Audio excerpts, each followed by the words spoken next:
The Ministry of Energy now says that a task force whose mandate is to investigate the collapse of 4 masts on the Kiambere-Embakasi power transmission line has been formed, and a report due soon with relevant government agencies expected to take action. This morning, Energy Cabinet Secretary Monica Juma visited the site of the collapsed masts and made immediate orders to have those living and practicing farming under the lines to be evacuated over safety concerns. As Leila Mohammed reports, the power distribution chain is expected to see major changes.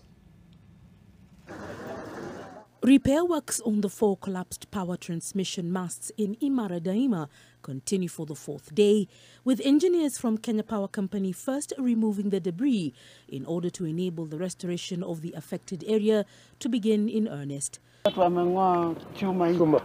Senior ministry officials visited the site Thursday morning in the company of officers from the National Police Service to get a brief on the preliminary analysis of the damage done and the probable impact it would have had matters escalated.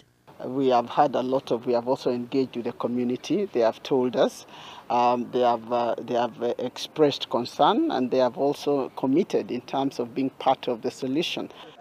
Vandalism from faceless individuals has been top of the agenda for investigators, including the DCI, which will work side by side with officials from the Kenya Power Company. However, when questioned on the matter of possible insider sabotage, I cannot comment on hearsay or whatever it is. We are having teams that are looking at every possibility, and will be acting guided by that report. Power has been restored across the country, so there is no risk, and I think this is the message I need to send out to the Kenyans. There's no need to panic, but we are going to restore the infrastructure. Residents of Mukuru Kwanjenga slums say that vandalism could be conducted by some who seek refuge in the community. Community tusaidiane, tulinde hii mali, maana vile siasa amesema hii inatusaidia sisi, haisaidie wale wanakaa na huko nje. Security hapa wamelala.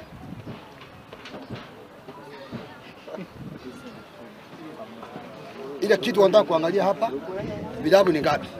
While the Ministry of Energy says now that it is looking into the issue of vandalism of public property, like what happened here, it is also looking at those permanent structures that have been built along or under this line. And she says that she will talk to the relevant cabinet secretaries to have those infrastructures like schools be relocated. This is a way live. This is a way live. So we are going to be dealing with all those issues to make sure that the way live is developed to be protected because of the risk. You know, when something like this happens, it can cause enormous tragedy. Yes. So and the question of illegal structures is also not new nor peculiar for the KPLC. Ketraco says come March 22nd, they will take over the mandate of power transmission and man repair and set up such infrastructure across the country. When Ketraco undertakes all the operations and maintenance for the transmission network, then all the resources will be harnessed together, and we expect higher efficiency in handling transmission issues.